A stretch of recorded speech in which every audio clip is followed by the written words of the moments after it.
અરવલ્લી જિલ્લાના સાઠંબા વિસ્તારમાં ચોરીની ઘટના સામે આવી છે। સાઠંબા બાયડ માર્ગ પર આવેલી કિરાણા દુકાનના તાળા તોડી અજાણ્યા ચોરોએ હાથ સાફ કર્યો છે। ઘટનાએ પોલીસ પેટ્રોલિંગ અને સુરક્ષા વ્યવસ્થાને લઈને સવાલ ઉભા કર્યા છે।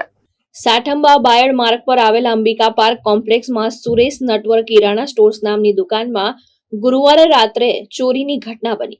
અજાણ્યા શખ્સોએ દુકાનના તાળા કટર મશીનથી તોડ્યા હોવાની આશંકા વ્યક્ત કરવામાં આવી રહી છે। ઘટનાની જાણ થતા વિસ્તારમાં ચકચાર મચી ગઈ હતી। મહત્વની વાત છે કે સાઠંબા નગરમાં પોલીસ મથક હોવા છતાં ચોરીની આ ઘટનાએ પોલીસની રાત્રિ પેટ્રોલિંગ કામગીરી સામે પ્રશ્નો ઉભા કર્યા છે। હાલ પોલીસ દ્વારા તપાસ હાથ ધરવામાં આવી છે।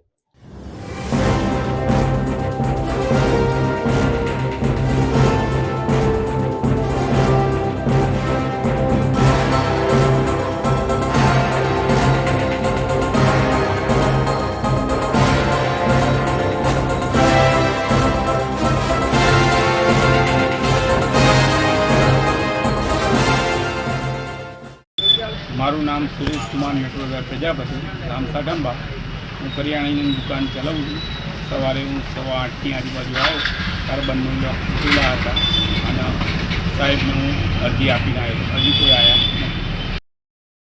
જયેશ પટેલ, દ્રષ્ટિકોણ ન્યૂઝ, અરવલ્લી।